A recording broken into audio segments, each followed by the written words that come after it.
Hi, this is Aiden LeBron with the Fiercely Independent Network. We're at the Upstate Films Theater to watch Run with the Hunted. The cool thing about Q&As is people point out things you didn't realize about your own movie. So that's cool. Yeah. So it was nice. I got all these fucking awesome people to help me out, you know? He's a really dark dude. and definitely a great filmmaker.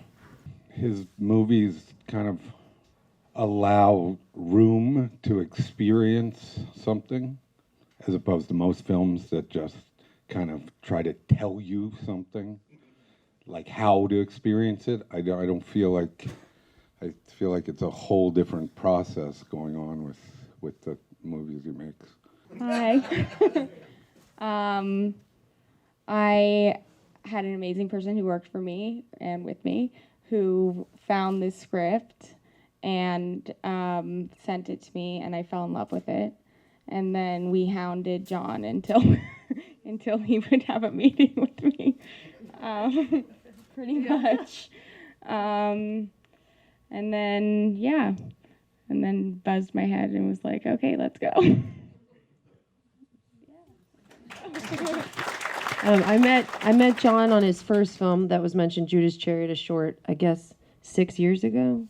I auditioned for it and did that and his other film, Martyr, and then after that we got married, and now we live up here in the beautiful Hudson Valley, and that's that. John's father, who's in the audience, Brett, wherever you are, and he plays the officer in the film as well. And he asked my dog's name, and I was rolling out a film at the time called Dog Eat Dog, and this was in 2016. And I said, "What are you guys doing?" So they were trying to sell their first film, their first feature, "Let Me Make You a Martyr." So I read what was the earliest draft of this, and I was blown away, as I was with Martyr. And I said, "I'm going to produce this fucking thing," and we did. The kind of the end of my films, I guess, all kind of leave.